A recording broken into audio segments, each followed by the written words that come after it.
right. Thank you very much for that wonderful singing. Wonderful song as well. Right? Don't lose heart and let us run the race. At ang mga inaharap po natin sa buhay ay hindi biro. So, yeah, let's just keep on trusting God. Dahil kung wala po siya sa ating buhay, ay mahirapan din po tayo. So, don't lose heart again and let us run the race. So, thank you for singing to the Lord. At magandang umaga po sa inyo lahat. Good morning, everybody. Good morning po. Alright, sa ating mga guests and regular attenders, brethren, thank you for joining me today. And I pray that God will speak to all of us and be blessed today. And just like to recognize ang ating mga kapatiran online. At tingnan po natin kung sino yung mga kasama natin. Ito po yung mga malalayo sa atin dito. Kaya tayo po yung natutuwa dahil even malayo sila sa atin ay hindi po nila nakakalimutan na makasama natin sa ating pong paglilingkuran. Unahin ko muna si Ate Evelyn. Sister Evelyn sa Abu Dhabi, pakikaway lang po. Kung dinig niyo po kami sa inyong pong tahanan dyan. Thank you very much, Sir Evelyn. And of course, ang ating Brother Kenneth and Sister Marimar. At yan, ayun. Kita natin, pakikaway lang po kung dinig niyo po kami dyan sa inyong tahanan. Ayan, napaganda naman ang inyong pong balkonahe dyan sa inyong likuran. At maraming salamat po sa inyo. And of course, ang walang kupas na ating kapatid sa pananampalataya din po na nasa Pilipinas ngayon. Ayan, bakit yung necklace mo nasa tenga? Ay, dapat nasa... okay. Sa salamin pala yun. Okay, Ate Shirley Bobita, pakikaway lang po yan. Napakaganda naman. Alright, so thank you very much mga kapatid at kami po'y natutuwa. Lagi namin kayong kasama dito at naway hanggang mamaya marinig niyo po ang ating mensahe. At napakaganda po nito ngayong umagang ito. Right, and sa ating pong lahat na nandito, let us just thank the Lord now and give Him the glory. Are you ready to hear the Word of God? Okay, so we open our Bible please in John 17:17. Tayo lang po at tayo po magbibigay galang sa pagbabasa ng salita ng Panginoon. John 17:17. Kung kayo po ay nandiyan na, please say amen.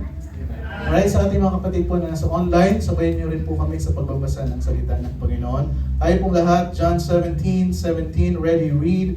Sanctify them through thy truth, thy word is truth. Tayo pong lahat ay mukot manalangin. Ama naming banal, we thank you because we have the truth. We have the word of God na hawak po namin. Patuloy niyo po kami pangunahan sa aming pong pag-aaral ngayon. And thank you for everybody. Thank you sa aming mga kapatiran online. Basbasan niyo po ang bawat isa. At ito po dalangin ko sa pangalan ni Jesus. And all the people will say, may be seated. Thank you very much. Alright, so maraming salamat po. Kayo po ay gumising ng maaga. We just like to recognize Ate Jels. Ate Jels and pangalan niya si kapatid mo. Julie din. Alright, si Ate Jels and Julie. Alright, sila po ay galing Pilipinas. So we welcome them sa ating po pananambahan ngayong umaga nito. Alright, so mamaya po meron din tayong mga quick reminders sa ating pong mga gagawin, sa ating pong gawain dito. So, yan po yung after ng ating preaching. Alright, so God bless you today.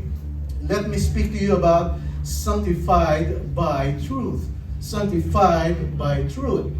Sanctification is God's will for us. Ito po yung kalooban ng Panginoon para sa atin. Ano po? At pagka sinabi mong sanctification sa Tagalog, pagpapabanal. Alright? Or gawing banal. And 1 Thessalonians 4:3a, kaya sabi nga ng Panginoon ng Biblia, for this is the will of God, even your sanctification, yung pagiging banal. To sanctify something is to set it apart. Pagka sinabi mong sanctification or sanctified, ikaw ay hinihiwalay, right? And for special use. And to sanctify a person is to make him or her holy. Pagpapabanal or gawing banal. Alright, and Jesus had a lot to say about sanctification. And John 17:17, kaya nga sabi ng verse 16, you know, they are not of the world, Father. Ito pong mga sinantify ko, itong mga niligtas ko, itong tumanggap kay sa ating Panginoong Jesucristo, they are not of the world, even as I am not of the world. Kaya sabi niya, sanctify them through thy truth, thy word is truth. You know, in Christian theology, sanctification is a state of separation unto God. Ikaw ay hinihiwalay para sa Panginoon. Alright? Hindi ka hiniwalay para sa mundong ito. Hiniwalay ka para sa Panginoon. And all believers, pagka ikaw tinanggap mo si Kristo bilang sarili mong Diyos tagapagligtas, you enter into this state when we are born of God. Kaya nga sabi ng 1 Corinthians 1:30, but of Him are ye in Christ Jesus. Lahat po ng tumanggap sa ating Panginoong Jesucristo are in Christ Jesus, who of God is made unto us wisdom and righteousness and sanctification and redemption. The sanctification mentioned in this verse is a once forever separation of believers unto God. Ulitin ko, ito po yung minsan lamang. Nung tinanggap mo si Kristo bilang sarili mong Diyos tagapagligtas, minsan lamang ikaw ay inihiwalay para sa Panginoon. It is a work God performs. Ito po ang may gawa nito ang Panginoon. And it's an integral part of our salvation. Isa yan sa mga nangyari nung tayo po naligtas. And our connection with Christ, kaya nga sabi ng Hebrews 10:10, by the which we are sanctified through the offering of the body of Jesus Christ once and for all. Minsan lang po yan, And understand mga kapatid, there are 3 stages of sanctification. May 3 stages po yan. Theologians sometimes refer to this state of holiness before God. Yung first stage, yung positional sanctification. Ibig sabihin, ito yung nag-iba yung position mo bilang hindi mananampalataya, ngayon mananampalataya ka na. It's a positional sanctification. You are separated unto God. Kaya sabi ng 2 Corinthians 5:17, therefore if any man be in Christ, he is what? A new creature. All things are passed away, behold, all things are become new. 1 Corinthians 6:11, and such were some of you, but ye are washed. Ilan sa inyo, ang sinasabi dito noon ang buhay nyo ay hindi para sa ating Panginoon. Ngayon, you are washed, but ye are sanctified. Ikaw ay hinihiwalay niya. Ikaw ay separated na unto God. But ye are justified in the name of the Lord Jesus and by the Spirit of God. Now, just a quick note, While we are positionally holy, na-sanctify tayo, separated unto God, we know that we still sin. Tayo po'y nagkakasala pa. Hindi ibig sabihin na tayo sineparate na sanctify na, ay hindi na tayo magkakasala. Kaya ang sabi ng 1 John 1:10, if we say that we have not sinned, we make Him a liar, and His word is not in us. That's the first stage.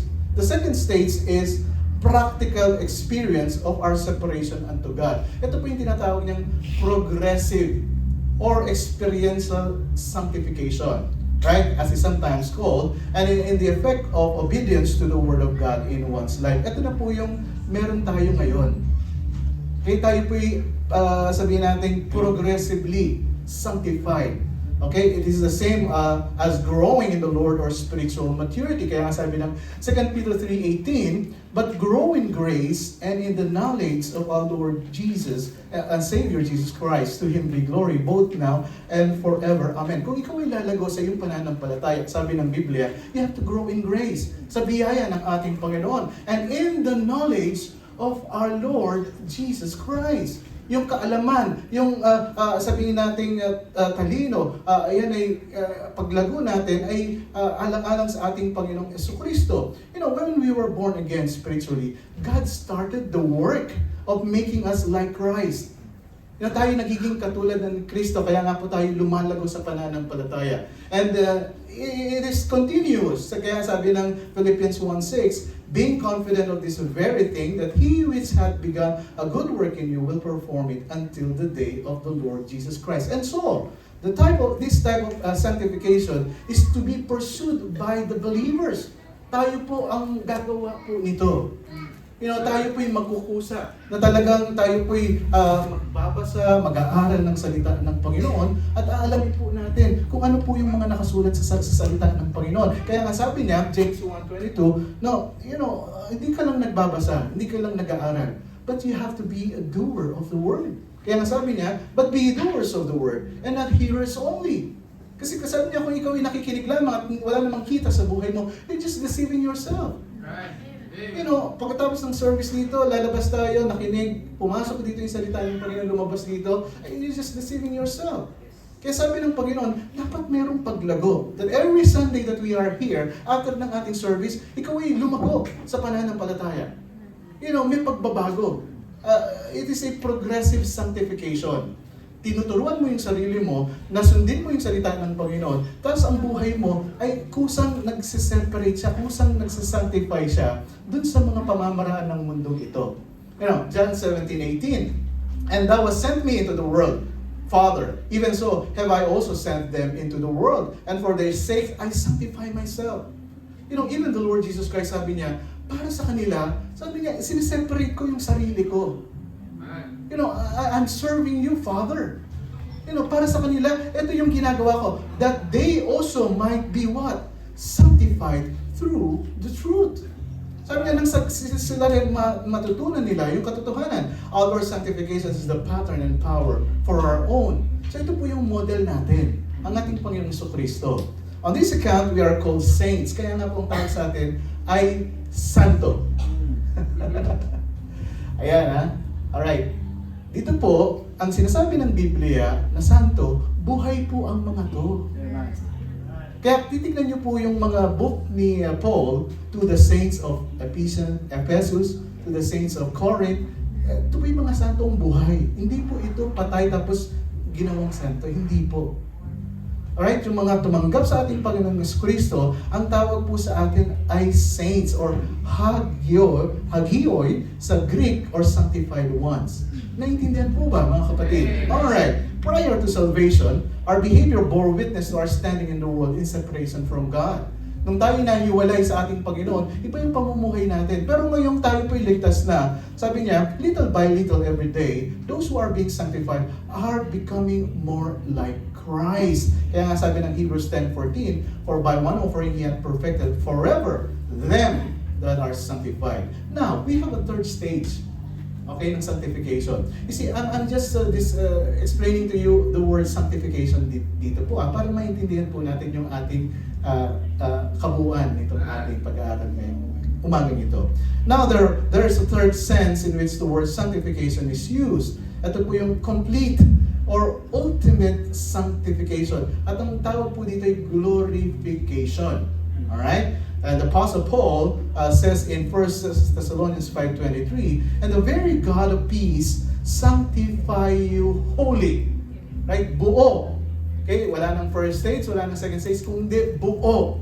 Ito po yung third stage. And I pray God, your whole spirit and soul and body be preserved blameless unto the coming of our Lord Jesus Christ. Ito na po yung Paul speaks of Christ as the hope of glory. Ito na po yung inaasam-asam po natin sa ating buhay dito. Na darating ang araw, ito po yung pagdating ng ating Panginoon. Na tayo mawala man sa mundong ito, tayo po'y pupunta ng langit. Ito po yung hope of glory. Na kung saan ang ating mga katawan, ay sabi nga nila, ay may glorification na. Ito na yung ibibigay sa iyong katawan na kung saan ay hindi na magkakasakit yan, hindi na tataas yung BP mo, hindi na magugutom yan, hindi na pagpapawisan, hindi tataas yung sugar mo. Kahit kumain ka ng napakadaming donut sa langit. At sabihin po yung glorification, Colossians 1:27, "To whom God will make known what is the riches of the glory of this mystery among the Gentiles, which is Christ in you, the hope of glory." This links, mga kapatid, the glorious appearing of Christ to our personal glorification. Colossians 3:4, "When Christ, who is our life, shall appear, then shall ye also appear what? With him in glory." Right? And this glorified state will be our ultimate separation from sin, a total sanctification in every regard. 1 John 3:2, "Beloved, now are we the sons of God, and it doth not yet appear," now, hindi natin pa nakikita yan, "what we shall be, but we know that when He shall appear, we shall be like Him." Dahil ang Panginoong Jesucristo ngayon may katawan, glorified body siya, we shall be like Him, for we shall see Him as He is. Now, to summarize everything, mga kapatid, sanctification is a translation of the Greek word hagiamos, meaning holiness or separation. In the past, ay meron tayong tinatawag na God granted us justification. Ito po yung positional holiness. Nag-iba po yung ating posisyon bilang hindi mananampalataya. In the present, ito na po yung practical, progressive holiness. In the future, ito na po yung permanent. This is the ultimate holiness. And these three phases of sanctification separate the believer from the penalty of sin, from the power of sin, and the presence of sin. Yan po yung brief definition ng sanctification. Huwag mo na kayo matulog, gumising na kayo ngayon. Ito na yun. I want you to really very clear about the word sanctification. Napabasa po natin ito sa Biblia, naririnig natin ito. Ano ba talaga ang sanctification or sanctified na to? Now at present, God guide us into maturity. Na tayo po'y dapat lumago. God desires us to practically experience our separation unto God. Ang gusto ng Panginoon, ang nais niya, ay maranasan po natin yung sanctification na ito sa buhay natin sa mundong ito. That it is called progressive holiness. Kaya ang tawag sa atin, we are work in progress. Tayo po'y binabago ng Panginoon araw-araw. Kaya hindi ka pwedeng mabuhay sa nakalipas. Dahil everyday ng ating buhay, tayo po ay binabago niya. Transformed by truth. Tayo po'y binabago niya sa katotohanan ng kanyang salita. And may I also take a high note on this. You are not living a sanctified life today progressively because you want to be saved. Right. Marami kasing mga Kristiyano, kasi dapat mabuti ako, dapat maging matulungin ako, dapat gumagawa ako ng ganito, para pagka nawala ako sa mundong ito, pupunta ako ng langit. Kasi nga, sanctified pinag-uusapan. No. You are living a sanctified life, holy life, separated life, because you are already saved. Amen. I will repeat. Ikaw ay nabubuhay ng hiwalay sa buhay ng pamamaraan ng mundong ito para sa Panginoon dahil ikaw ay ligtas na. That is a progressive, practically experience of our separation unto God. And while we are still in this mortal body, we sin. Nagkakasala pa tayo mga kapatid. Kaya prayer ng ating Panginoong Jesucristo para sa atin in John 17. At ito po yung account na kung saan siya po ay pumunta na sa kanyang malapit na siyang ipako sa krus at pumunta siya sa hardin ng Gethsemane at siya po pinanalangin niya yung mga disipulo niya at saka yung mga naniniwala sa kanya. Ang sabi niya sa John 17:14, I have given them thy word, O Lord. Sa buhay namin, sa pagkikisama ko, binigay ko na ang inyong salita. And the world hath hated them. Talagang inis na inis yung mga mundo sa kanila because I give them your word. Because they are not of the world. Hindi naman talaga sila para dito sa mundo ito. Sabi niya, even as I am not of the world, I pray. Sabi niya, ako na nanalangin Ama. Sabi ng ating Panginoong Jesucristo, that thou should not take them out of the world. Sabi niya, huwag niyo pong alisin sila. Okay, kayo kung gusto niyo nang mawala sa mundo ito, manalangin kayo, kunin kayo ng Panginoon. Pero sino pang sa ngayon ang gustong pumunta ng mawala sa mundo ito? Wala naman, di ba? Iba nga sa atin magkakaroon lang tayo ng pagsisikip ng dibdib, natatakot na tayo, ano pong mangyayari sa akin? Hindi ba? Pero sabi ng Panginoon, I pray not that thou shouldest take them out of the world. Huwag niyo pong tanggalin sila sa mundong ito. But, sabi niya, that thou shouldest keep them from the evil. Sabi niya, ingatan niyo po sila, Panginoon, sa kasamaan, sa diablo, sa kalaban natin dito sa mundo ito. They are not of the world. Hindi sila para dito sa mundo ito, even as I am not of the world. Ang sabi niya, sanctify them through thy truth. You separate them, O Lord, sa iyong katotohanan. Ang sabi niya, and thy word is truth. I will repeat, thy word is truth. Ang salita mo ay ang katotohanan. I would like to emphasize that because sabi niya, paano tayo nasa-sanctify habang tayo nabubuhay dito? You sanctify them, Lord, through thy truth. Sa iyong katotohanan, Panginoon. Thy word is truth. Mga kapatid, ang Panginoon ay nananalangin, sabi niya, my children, positionally, yes, they were separated from the eternal punishment of hell. However, while they are living in this world, they are vulnerable from this crooked, wicked, and perverse generation. Napakabilis nilang mamadaya, napakabilis nilang mapaniwala doon sa mga pamamaraan ng mundong ito. Sabi niya, I am not praying to take them out of this world, but rather, sabi ng Panginoon, Father, keep them from the evil. Sabi niya, keep them from false ways. Sabi niya, yung mga maling pamamaraan from this pragmatic world, yung mga pamamaraan ng humanistic world na ito, they are not of this world. Now, Father, sanctify them through thy truth.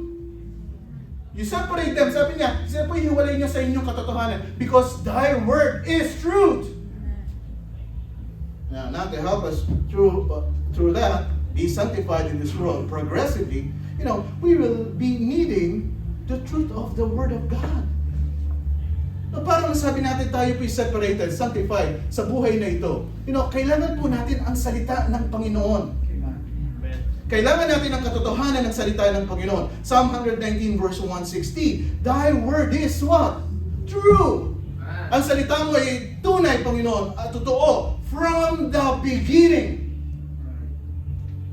Ang salita mo, Panginoon, ay tunay from the beginning. Everyone of thy righteous judgment endureth forever. Ang inyong pong pagkakatuwiran, ang inyong pong panghuhusga, endureth forever. Hanggang sa tayo po yung matapos dito, sabi niya, ang mananaig po ang katotohanan ng salita ng Panginoon. See, beloved brethren, truth has no meaning apart from God. Ang katotohanan ay walang kabuluhan kung tayo po ay walang Panginoon sa ating buhay. No God and no truth. Walang Diyos, walang katotohanan. You have no God. Alamin mo ang Panginoon, kilalanin mo siya, and you know the truth. Truth cannot be adequately explained, recognized, understood, or defined without God as the source. Kung walang Panginoon, paano natin malalaman ang katotohanan? Since He alone is eternal and self-existent, and He alone is the creator of all else, He's the fountain of all truth. Kung naghahanap ka ng katotohanan, pumunta ka sa salita ng Panginoon. Because God's word is truth. Naghahanap ka ng katotohanan. Ano bang katotohanan? Ano bang katotohanan pinag-uusapan natin? We go to the Word of God. See, beloved brethren, if you don't believe that, try defining truth without reference to God. See how quickly you define, your definition will fail. Kung walang Diyos sa iyong pag-aalam, pagkilanlan ng katotohanan, kung walang Diyos po dyan, lahat nitong mga definition mo, it will fail. The moment you begin to ponder the essence of truth, think about it carefully, you are brought face to face with the requirement of a universe absolute, the eternal reality of God. Darating at the end of the day, haharap tayo sa Panginoon because He is the truth. Conversely and contrary-wise, the whole concept of truth instantly becomes nonsense as soon as you attempt to remove the thought of God from your mind. Pagka walang Diyos sa iyong pag-iisip, kahit na anong definition mo ng katotohanan, it will become nonsense. That, of course, is precisely how the Apostle Paul traced the relentless decline of human ideas in Romans 1:21 and 22. Kaya nga po ito yung sinasabi ni Pablo sa mga taga-Roma, Romans 1:21. Because that, when they knew God, anong sabi niya? Hindi sila nagbigay ng kalulatian sa kanila. They knew God, but they glorified Him not as God. Ang nakakalungkot, maraming mga Kristiyano, sinasabi nilang Kristiyano ngayon, I know God. Pero tanungin mo, sinong ninulalahati mo sa iyong pananampalataya? Yan ba'y kita? The way you speak, kita ba yan? The way ng iyong pag-iisip, kita ba kung sinong nilalahati mo? Baka nilalahati mo yung tao din. Pero sabi ng Panginoon, because that when they knew God, alam nila, sinasabi nila, kilala na nila ang Panginoon, but they glorified Him not as God. Ito nga po ito yung talagang a very, really strong statement there. Kilala mo ang Diyos, pero sinong nalulalahati sa buhay mo? Ito ang tanong nga po dito. Neither were thankful. Hindi na nga sila marunong magpasalamat sa Panginoon. Alam mo, kaya naging ganito ang buhay ko kasi magaling ako, kasi lahat ng pagpupursige, ginawa ko naman and everything, lahat na lang ay puro sa sarili.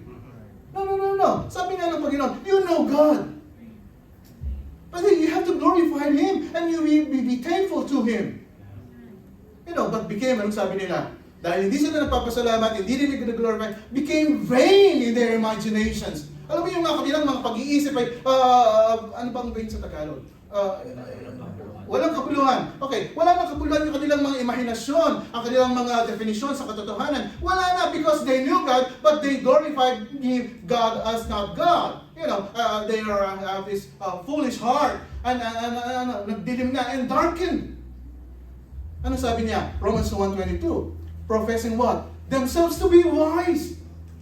Alam mo, matalino ako, marami ako ako nga yung summa cum laude, ako yung magna cum laude, ako yung lahat ng profesyon, kinuha ko lahat ng degree, lahat ng doctorate and everything, meron ako.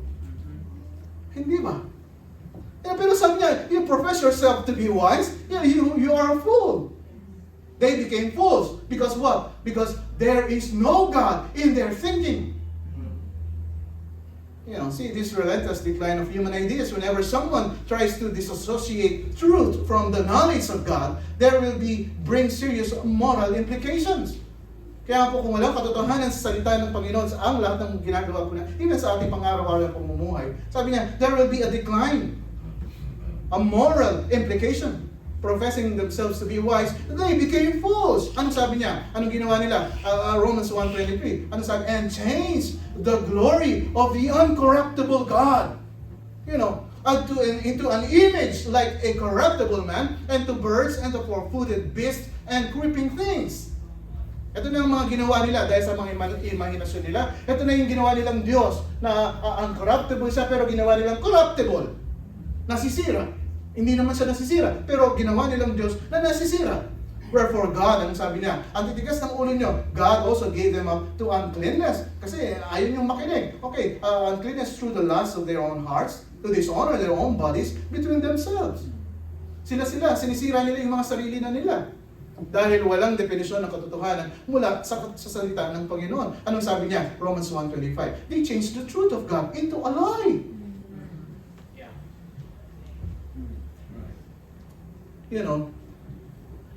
Ito na nga yung katotohanan. Hawak natin, mga kapatid. Ito ang Biblia, ang salita ng Panginoon. Hawak natin. Binabasa natin, pinag-aaralan natin. Anong sabi nila? They changed the truth of God into a lie. It's really, really true. Because you can use this word of God into a lie. Bakit hindi? Di ba? It's very convincing. Pagka sinabi mo ito, yung salita ng Panginoon, yung mga tao naman susunod at yung salita kasi ng Panginoon, yung sinabi ni Pastor, and everything, tayo sumunod. You can change this truth into a lie. Who changed the truth of God into a lie and worship and serve the Creator more than the Creator. Sabi nga, ay mas matimbang pa ang sinasabi ng leader ng church, ng pastor ng church, kaysa sa salita ng Panginoon. Who changed the truth of God into a lie and worship and serve the Creator more than the Creator, who is blessed forever. Amen. They had chosen to worship that which was created instead of the one who created everything. God gave them over further to degrading passions. Ano sabi ng Panginoon sa verse 26? For this cause, God gave them up unto vile affections. Kasi ayaw nyo makinig, ayaw nyo gamitin ang salita ng Panginoon sa kanyang layunin, ang katotohanan ng katotohanan, na kung saan ay sabi niya, bibigay ko na sa inyo yung foul affection. Horrid. It is unpleasant, It is nasty behavior. Or even their women did change the natural views into that which is against nature. Ewan ko, na panood ko yung vlog ni, katala lang po yung kay Bibi, Gandang Hari. And then, I don't feel like a gay. I feel like a woman. I don't know. Yung mga, umahanga po kay Rustong Padilla. Huwag niyo ako ito yan lang po. Ang sabi ng verse 27, and likewise all the men, leaving the natural use of the woman, burned in their lust one toward another, men with men, working that which is unseemly, and receiving in themselves that recompense of their error which was meet. What happened here is this, dahil lumayo na sila sa katotohanan. They knew God. Ang nangyari po sa kanila, ito na yung mga nangyayari po sa kanila. Ang Panginoon sabi niya, okay, I'm going to give you yung gusto mo, vile affection, and everything. And Romans 1:28, the Bible says, and even as they did not like to retain God in their knowledge, God gave them up over to a reprobate mind. Ang very dangerous po dito, you know that you are saved, sinasabi mong ligtas ka, ikaw ay Kristiyano. And I do believe na nakilala mo ang Panginoon. Pero kung talagang ligtas ka, ikaw ay talagang mananatili doon sa katotohanan ng salita ng Panginoon. Amen. Yung iba kasi sabi na, and even as they did not like to retain God in their knowledge, God gave them over to a reprobate mind. Kaya nga, minsan meron tayong mga nakikitang mga mananampalataya, meron mga question mark tayo na, bakit ganun ang kanyang pamumuhay? Diba? Bakit konting problema, ganito ang nangyayari? Bakit nawawala? Bakit ganito? As I really study the Word of God, talagang nagiging solido yung paniniwala o sabihin natin turo ng Biblia ng isang tunay na ligtas na tao. Ito yung mga pruweba. Ito yung mga ebidensya. Meron talagang sinasabi ang Biblia na kitang-kita mo sa isang ligtas na tao, itong buhay ng isang ligtas na tao. It's not just like, doing it because para lang, ang pamilya ko hindi magalit sa akin. I have to go to the church and everything. No. So, kaya nasabi ko nga sa inyo, kung hindi po natin naintindihan ito, what's the use of coming here? Gigising ka ng maaga pagkatapos. Hindi mo alam na kung bakit ka nandito sa gawain dito. Kasi mga minamahal, abandon a biblical definition of truth. Unrighteousness is the inescapable result. Amen. Pagka hindi po tayo tumayo, talagang pinamuhay ang katotohanan ng salita ng Panginoon. Opposite, unrighteousness. At yan po ay inescapable. Ibig sabihin, yan talaga ang direksyon ng mangyayari sa atin. It is unrighteousness. Truly, we see it happening before our eyes. Ito po yung nakikita na natin in every corner of contemporary society. In fact, the widespread acceptance of immorality. Andiyan na, kitang-kita mo na, nabablog na nga eh. Tayo naman, tuwang-tuwa tayo. This rebellion, this homosexuality, and all forms of iniquity that we see in our society today is a verbatim. It's a proof, fulfillment of what Romans 1 says always happens when a society denies and suppresses the essential connection between God and truth. Pagka tayo lumayo na sa katotohanan, ito po talaga yung mga mangyayari. And if you reflect on the subject with any degree of sobriety, you will soon see that even the most fundamental moral distinction ay talaga pong makikita mo good and evil, right and wrong, honor and dishonor, cannot possibly have any true or constant meaning apart from God. I will repeat. Kung tayo po'y lalayo sa ating Panginoon, lahat ng ating ginagawa, it is nonsense. It is all nonsense. That is because truth and knowledge themselves simply have no coherent significance apart from a fixed source, namely God. Kung katotohanan po yung hahanapin natin, lapit tayo sa salita ng Panginoon. Well, God embodies the very definition of truth, talagang kinakatawan niya ang definisyon ng katotohanan. Every truth claim apart from Him is preposterous. Ito po'y nagiging contrary dun sa katotohanan ng kanyang salita. Kumbaga, ito po'y ridiculous. It is idiotic. It is foolishness. Interestingly, human philosophers have sought for 1,000 years. Ito pong mga philosophers, ito po yung mga matatalinong mga ano bang philosopher sa Tagalog? Mga pilosopo. Diba? Kaya nga yan, napaka-pilosopo na nga kasi ang galing niyang magbigay ng dahilan. Diba? Ang galing niyang magbigay ng mga, kaya ang tawag natin sa kanya, Pilosopo Julius. Diba? Pilosopo Tasio, diba? Meron tayong mga ganun sa Pilipinas. Diba? Right, human philosophers have sought for thousands of years to explain truth.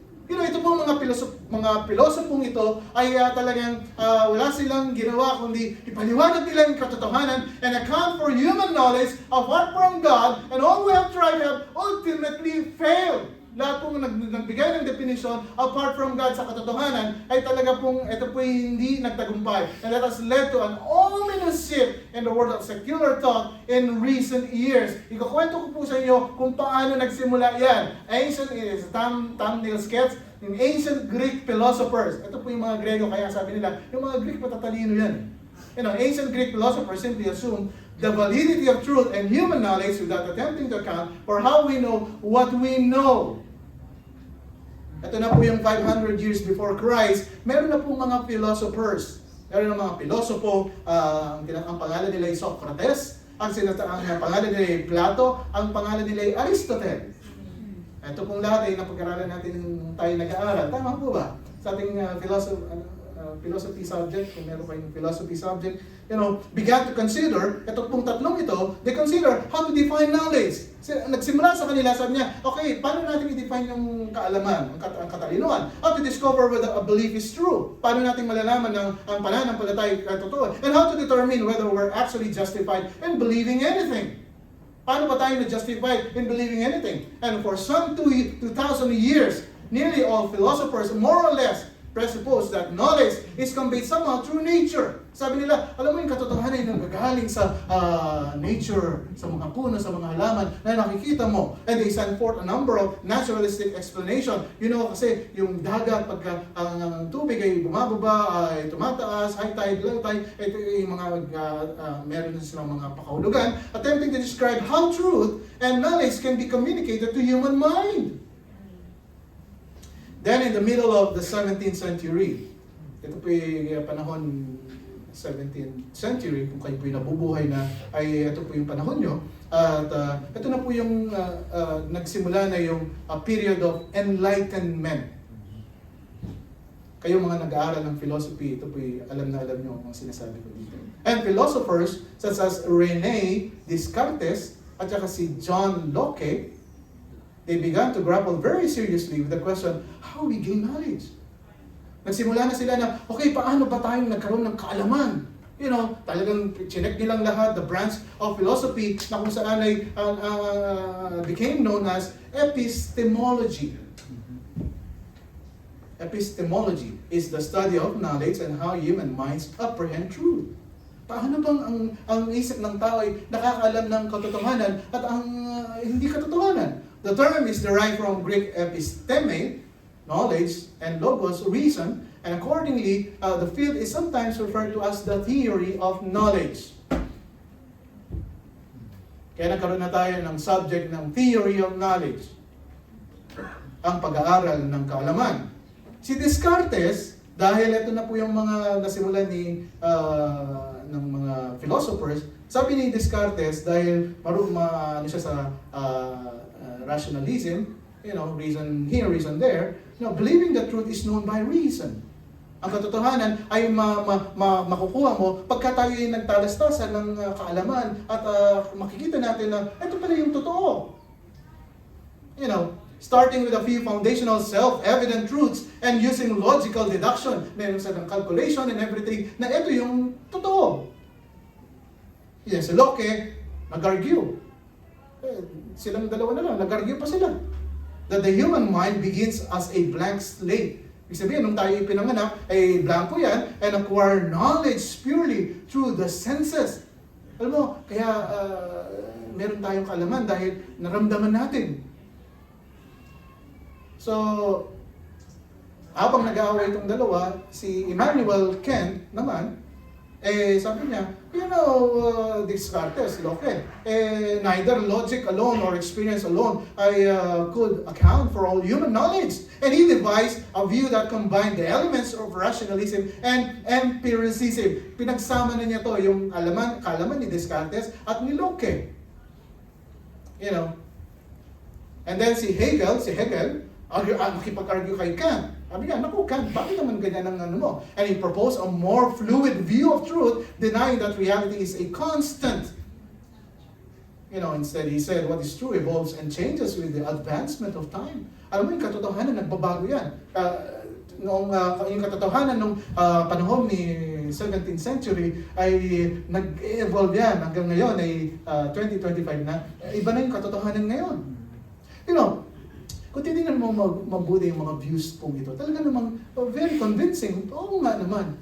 Di ba? From that time on, nagkaroon ng enlightenment na pinag-aralan nila kung saan nanggagaling yung kaalaman and katotohanan and everything hanggang ngayon sa panahong ito. Kaya talaga naman, ay, oo nga naman.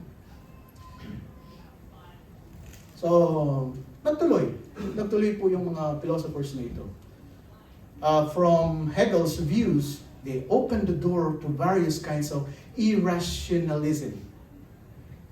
Maraming nag-aaral ng filosofiya, maraming mga tao na, represented now, today, a modern system of thought ranging from the philosophers of Kierkegaard, si Nietzsche, and Marx, na kung saan ay nagdulot sa Henry James.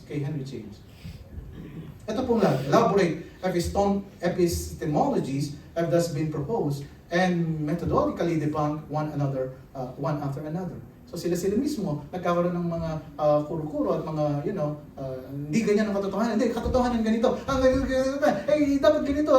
Sa pag-aaral, ganito yung katotohanan. At ang kaalaman ay nakuha ko ay ganito. After thousands of years, the very best human philosophers have utterly failed to account for truth and the origin of human knowledge apart from God. Wala na. In fact, the one most valuable lesson humanity ought to have learned from the philosophy is that it is impossible to make sense truth. Imposible na malaman mo yung katotohanan without acknowledging God as the necessary starting point. Abandoning the quest for truth. Sabi nila, dahil ang katotohanan ay nakakagulo at, nahihirapan na tayong magpaliwanag, magbigay ng definisyon ng katotohanan yan, and unbelieving intellectuals have admitted that the chain is broken. Ang masabi niya, wala naman talagang tulay papunta doon sa katotohanan na yan, and they decided that the culprit is absurdity of any quest for truth. Sabi niya, kung ikaw ay mag-quest ng katotohanan, sabi niya, walang kwenta yan. Pero ito na po yung mga dahil sa pag-aaral nila, in effect, they have given up that pursuit as something wholly futile. Kung katotohanan pag-usapan natin, sabi niya, huwag na lang natin pag-usapan kasi, wala namang katotohanan. See mga kapatid, the world of human ideas is therefore currently in a serious state of flux. Ngayon sabi ng mga tao, okay, it doesn't matter kung may katotohanan o walang katotohanan. I just don't even care. Once almost at every level of society, you are witnessing a profoundly radical paradigm shift. Ang ginagawa na nila ngayon, instead of acknowledging what truth demands and yielding to the necessity of belief in God of truth, contemporary Western thought has devised ways to rid human philosophy of any coherent notion of truths altogether. Nagsama-sama sila. Kung katotohanan lang pag-uusapan natin, wala tayong pag-uusapan dyan. Magugulo lang tayo.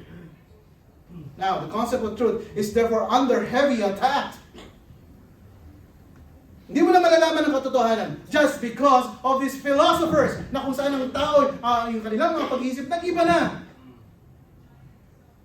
The concept of this is therefore under heavy attack in the philosophical community, academic world, and the realm of religion. Ito na yung mga tao, iba-iba na yung kanilang mga pag-iisip. Kaya nga, maraming tao ngayon, ano ba talaga ang totoo? Tama? Hindi ko na nga alam hindi ko na pumasok pa yung YouTube, pumasok pa yung Google and everything, napabasa mo dyan, ito yung ganito. At lalo pang nagdagdag na, ang daming mga filosofiya, ang daming mga ganito. Di ba? Panginoon, anong totoo? They're looking for truth. The way people think about truth is being totally revamped and of the vocabulary of human knowledge and completely redefined. And every notion of truth into oblivion. Nang sabi nila, I just don't care. Kung katotohanan ng nilalapit mo sa akin, I don't care. Anong katotohanan pinagsasabi mo? Ito nga yung katotohanan, naguguluhan nga sila. Hindi nga nila ma-define ng katotohanan. Pagkatapos lalapit ka sa akin, ito yung totoo. Ito yung salita ng Panginoon. Ito yung totoo. Wala nga ang totoo they drug themselves into oblivion. Ano ba talaga ang totoo? That even in churches, pagka nagpipreach na ang pastor, sabi niya, pastor, yan ba yung totoo o hindi? See what's happening now in the church. Alin ba talagang tunay at totoo? Ephesians 5:18, a very interesting verse, sabi niya, and be not drunk with wine, wherein there is excess. Sabi niya, huwag kang pagkalasing sa alak. Dahil pagkalasing ka na, nakakalimutan mo na. Yung mga paligid mo, nakakalimutan mo kung sino ka, kung ano ka. Ano sabi niya? But be filled with the Spirit. Ephesians 5:18. Truly, the goal of human philosophy used to be truth without God. Talagang pinaka-goal talaga ng mga human ideas, human philosophy na ito is to remove the truth from God. Right. Today's philosophies are often to the notion of God without truth. Okay, may Diyos tayo. Pero walang katotohanan, May Diyos lang, pero walang katotohanan. Di ba sabi nga niya, when they knew God, they glorified Him, not as God. Personal spirituality in which everyone is free to create his or her own God. Dahil walang katotohanan, This is my truth. This is my God. I myself, I'm my God. And ito na nangyayari. Personal gods pose no threat to simple self-will. Pagka ikaw sarili mo, i-justify mo yung sarili mo, hindi naman talaga ako nagkasala, hindi ko naman talaga kasalanan. No one to blame, it's not me. Because they suit each sinner's personal preference anyway, and they make no demands on anyone else. Hindi naman kita pinaperwisyo. So, if you cannot beat them, join them, and walang basagan ng tree. The fact underscore the true reason for every denial of truth. John 3:19. And this is the condemnation, that light is come into the world. And men love darkness rather than light because their deeds were evil. Wala tayong pag-uusapang katotohanan. Kasi pagkakatotohanan ang pinag-uusapan natin, parang ano tawag doon? Uubos ako. John 3:20, for everyone that doeth evil hated the light, hated the truth. Kasi pagka may light na-expose tayo. Neither cometh to the light, lest his deeds should be reproved. Ano sabi ng John 3:21? But he that doeth truth. Napakaganda. But he that doeth truth, cometh to the light. Sabi ko nga po sa inyo, kung katotohanan ang alam mo, katotohanan ginagawa mo from the Word of God, kahit na-expose mo yung sarili mo sa liwanag, hindi ka matatakot. Hindi ka mahihiya. That his deeds may be made manifest, that they are wrought in God. Napakasarap. Napakasarap na ikaw ay nabubuhay sa katotohanan ng salita ng Panginoon. Wala kang tinatago. Here the Lord Jesus says, people reject truth for reasons that are fundamentally moral, not actually intellectual. Kasi the truth is, may judgment ang Panginoon sa bawat isa po sa atin. Yes. At ayaw po nating mangyari yun sa atin. Morally, ang Biblia po is more of the moral. Because God is holy, be holy for I am holy. It's not intellectual. Ito yung sinasabi ng Biblia. Okay, matalino ka nga.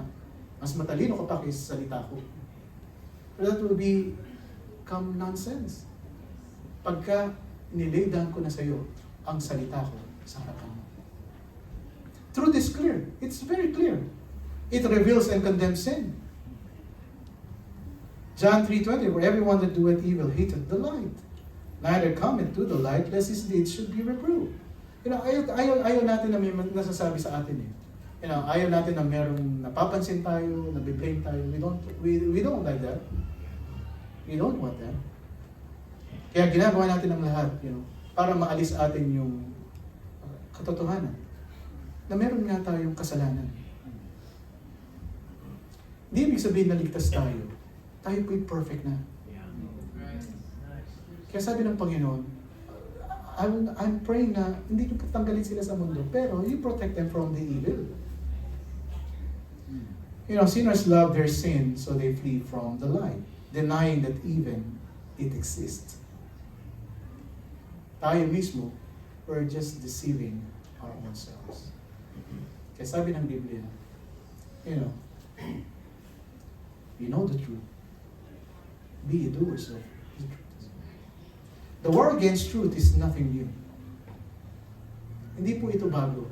Hindi po ito nung panahon ni Socrates lang. Hindi ni Plato. Si Plato, gutom naman. Mga Baptist kasi hihilig kumain.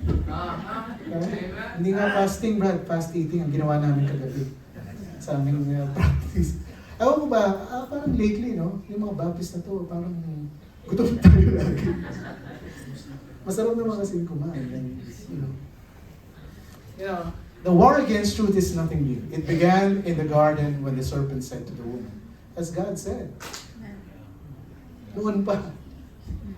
Diba? Sinabi ba ng salita ng Panginoon niya? Noon pa. Nagsimula na po yun. Ngayon, panahon natin, a relentless battle has raged ever since between truth and falsehood, good and evil, light and darkness, assurance and doubt, belief and skepticism, and then the righteousness and sin.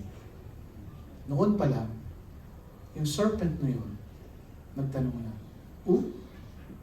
yan ba talaga ang totoo? Tayo naman, tayo nagpapasalamat sa Panginoon. Because these modern times, hawak natin ang Biblia. Sabi ng Panginoon, sanctify them through thy truth. Because thy word is true. Kung naghahanap ka ng katotohanan, kapatid, marahil, hindi mo na alam kung saan ka hahanap ng katotohanan. Ito lang po, hawak natin. Nasa inyo na nga eh. May copy kayo ng Biblia sa bahay, basahin nyo. You start with the book of John. Matthew, Mark, Luke, and John. You start. Huwag kayong magsimula sa Genesis. Kasi pagka makita mo na yung pamilya ni ganito, kapatid ni ganito, yung mga pangat. Diba? Parang, anong pakilang mo sa mga kapatid mo? Itong mga kamag-anakan ko nga sa Pilipinas. Hindi ko memorize yung mga pangalan natin dito. Tapos yan pa. He started the book of John. Basta may nakita kayong John sa Bible, 1 John, 2 John, 3 John, basahin niyo. You start there. This is the life of the Lord Jesus Christ and how He saved us. And just note, sa Bible study po natin every Wednesday, pinag-aaralan po natin ang Gospel of John. Napakaganda. Nasa chapter 3 pa lang tayo, magsa-chapter 3 tayo. Diba? 3 taon na namin pinag-aaralan. Chapter 1, chapter 2 pa lang kami. Ngayon, chapter 3 na kami. Napakaganda ng istorya ngayon sa amin. Let's be excited this coming Wednesday also about this Bible. Alright, next time, we will see the 3 keys or the 3 key steps in the process of sanctification by truth. At unahin natin yung unang punto natin, yung cognition.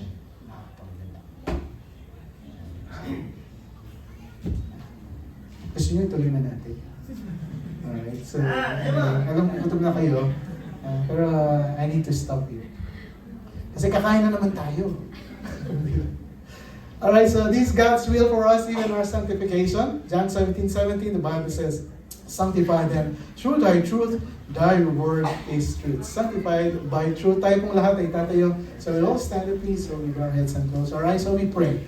Heavenly Father, we thank you, Lord, for our introduction sa aming pong magiging series ng Sanctification by Truth. Tulungan niyo po kami, Panginoon, na ang katotohanan ay nasa kamay na po namin. Kami po ay nagpapasalamat na sa haba po ng panahon ay ito nga po ang Biblia, hawak po namin. Tulungan niyo kami na magamit po namin ito na kung saan ay may experience po namin yung sanctification by truth. Hindi po maligaw ang aming buhay. We want really to experience your grace in our lives, O Lord. And maraming salamat dahil niligtas niyo po kami. You open our hearts and minds at inayaan niyo pong papasukin namin ang aming Panginoon Jesucristo sa aming buhay. Tulungan niyo po kami, Panginoon, na lalo pa po namin maintindihan ang inyong pong salita. Ang katotohanan na kung saan ay pagka ito po ay hindi namin ginamit sa aming buhay, everything will be nonsense. And we thank you, Lord, because we have the truth. Because we have your truth. Na sino mang philosophers ang nabuhay sa mundo ito. You know, gagamitin po namin ang iyong salita. Maging sandigan po namin sa aming buhay. And help us, Father. Pangalagahan po namin ang paghawak po namin ito. Help us to understand more. We thank you for your bread, for your children, na talaga po nagiging masigasig sa pag-aaral po ng iyong salita. Again, Father, maraming po. Habang tayo na kayo po, nakapikita natin mga God has spoken to your heart. Maybe there are some philosophies na kung saan ay nagdudulot ng, sabihin natin, gulo sa iyong isipan. Why not come to God today? Lord, I'm going to search the scriptures. I'm going to study them. I'm going to rightly divide the truth. Pag-aaralan ko siyang mabuti. And help me, Father, na hindi po ako madala ng mga filosofiya ng mundo ito. Hindi ang yung katotohanan ang siya pong manaig sa aking buhay. God has spoken to your heart. You come to God. Kausapin mo ang Panginoon. You thank God because you have His Word sa iyong mga kamay, ang Biblia. Lumapit ka sa Panginoon. You tell Him, Lord, I'm going to open the Bible. I'm going to study it. I'm going to learn from it. And help me, Lord. Na hindi lang po ako tagapakinig.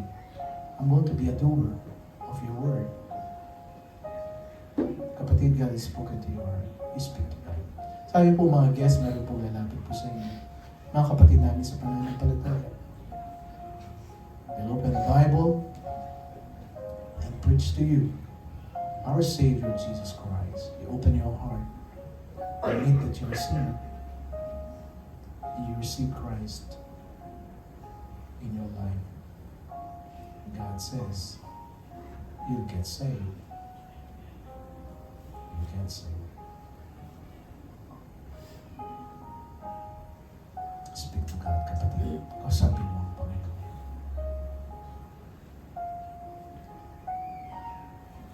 Let the Word of God replace the lies of the enemy with His truth.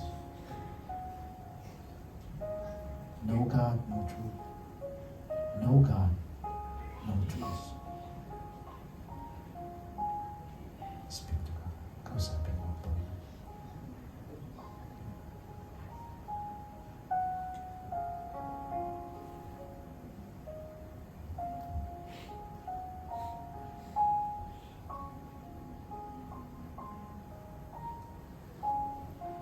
Shall we find a partner? Tayo mananalangin sa bawat isa.